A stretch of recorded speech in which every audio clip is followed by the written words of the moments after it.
নমস্কার বন্ধুরা, food lover চ্যানেলে সবাইকে স্বাগত জানাই। আজ পেঁয়াজকলি দিয়ে ভীষণ একটি টেস্টি রেসিপি শেয়ার করব, যা গরম ভাত, রুটি, পরোটা সবকিছুর সাথে খেতে খুবই ভালো লাগবে। আমার রেসিপিটি ভালো লাগলে পরে অবশ্যই একটি লাইক, কমেন্ট এবং শেয়ার করবেন, আর আমার চ্যানেলটা অবশ্যই সাবস্ক্রাইব করার অনুরোধ রইল। তাহলে চলুন ঝটপট রেসিপিটি দেখে নিই।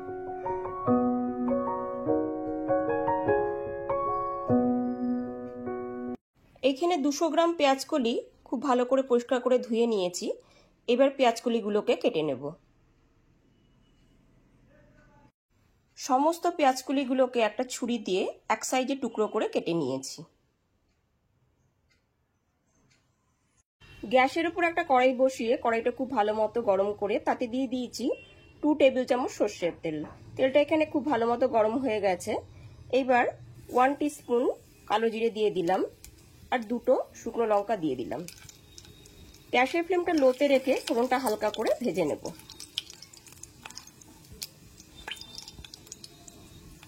গ্যাসের ফ্লেমটা লোতে রেখে ফোড়নটা হালকা করে ভেজে নেওয়া হয়ে গেছে। ফোড়নটা থেকে খুব সুন্দর একটা গন্ধ আসছে।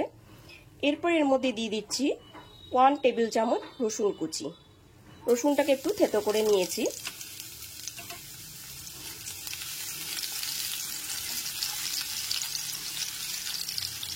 রসুন কুচিটা একটুখানি খুব ভালো করে নাড়াচাড়া করে নিচ্ছি।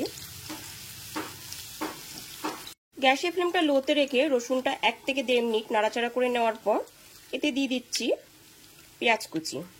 একটা মিডিয়াম সাইজের পেঁয়াজ আমি কুচিয়ে রেখেছি, সেটা দিয়ে দিলাম। পেঁয়াজ কুচিটাও রসুন কুচির সাথে খুব ভালো মতো একবার নাড়াচাড়া করে নিতে হবে। পেঁয়াজ কুচিটা হালকা একটা কালার চলে আসলে পরে এর মধ্যে মিডিয়াম সাইজের একটা কেটে রাখা আলু দিয়ে দিলাম।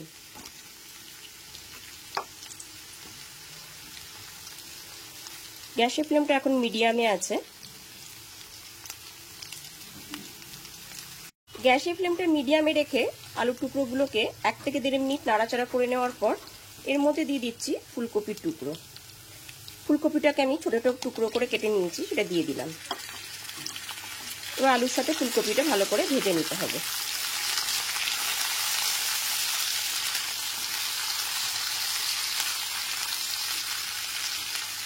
এবারে দিয়ে দিচ্ছি 1/2 টিস্পুন লবণ আর 1/2 টিস্পুন হলুদ গুঁড়ো।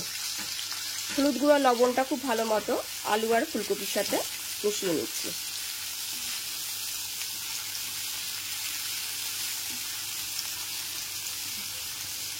গ্যাসের ফ্লেমটা মিডিয়ামে রেখে আলু আর ফুলকপিটা একটু সময় নিয়ে ভেজে নেব। আলু আর ফুলকপিটা যাতে খুব তাড়াতাড়ি ভাজা হয়ে যায়, ওই জন্য 2 থেকে 3 মিনিটের জন্য ঢেকে রেখে দিলাম।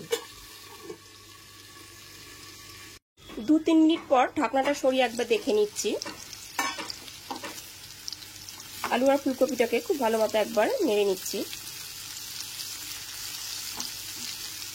এখানে আলু আর ফুলকপিটা অনেকটাই ভাজা হয়ে গেছে। এরপর এর মধ্যে কেটে রাখা পেঁয়াজকলিগুলোকে দিয়ে দিচ্ছি।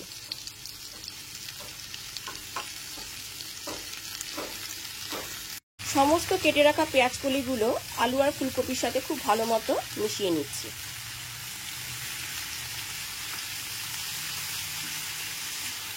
গ্যাসের ফ্লেমটা এখন মিডিয়ামেই আছে।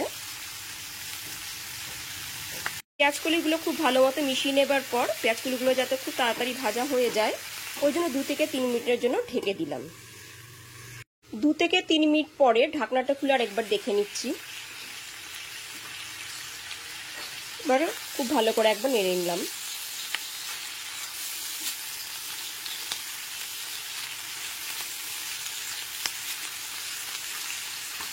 এরপর এর মধ্যে দিয়ে দিচ্ছি টমেটো পেস্ট।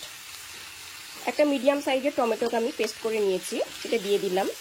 টমেটো পেস্টটা খুব ভালো মতো একবার মিশিয়ে নিতে হবে। তরকারিটা যাতে একটু গা মাখা হয়, ওই জন্য টমেটো পেস্টটা দিয়ে দিলাম।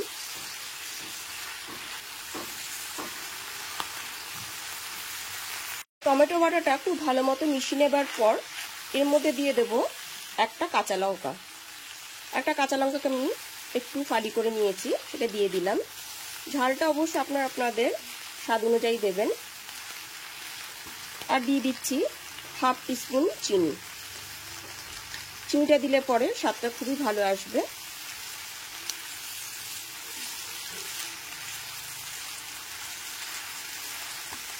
এটা দিয়ে খুব ভালো মতো মিশিয়ে নেবার পর 2 থেকে 3 মিনিটের জন্য আরেকবার ঢেকে দিচ্ছি, যাতে পেঁয়াজকলি, আলু আর ফুলকপিটা খুব ভালো মতো ভাজা হয়ে যায়। এবার ঢাকনাটা খুলে আরেকবার দেখে নিচ্ছি। এখানে আলু, ফুলকপি আর পেঁয়াজকলিটা খুব ভালো মতো ভাজা হয়ে গেছে। এই তরকারিটা কিন্তু একটু শুকনো শুকনোই হবে, এখানে কিন্তু কোনো জলের ব্যবহার আমি করিনি। গরম গরম ভাত, রুটি, পরোটার সাথে এটি খেতে খুবই ভালো লাগবে। এবার ঢাকনাটা খুলে একবার দেখে নিচ্ছি।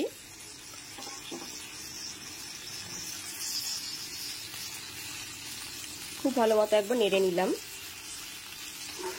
এবার স্বাদ অনুযায়ী একটুখানি লবণ দিয়ে দিলাম। লবণটা দিয়েও খুব ভালো মতো একবার মিশিয়ে নিতে হবে। কিছুটা পরিমাণ ধনেপাতা কুচি দিয়ে দিলাম। ধনেপাতাটা দিলে পরে স্বাদটা খুবই ভালো আসবে।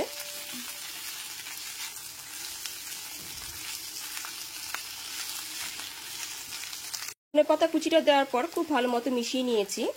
এবার গ্যাসের ফ্লেমটা বন্ধ করে দিয়ে 2 থেকে 3 মিনিটের জন্য ঢেকে স্ট্যান্ডিং টাইমে রেখে দিলাম।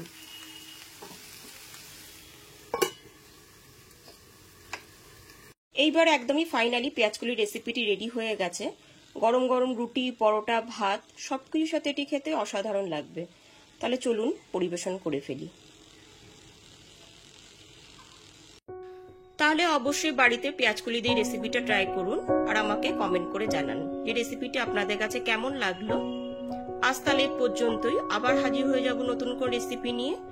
সবাই খুব ভালো থাকবেন, সুস্থ থাকবেন। ধন্যবাদ।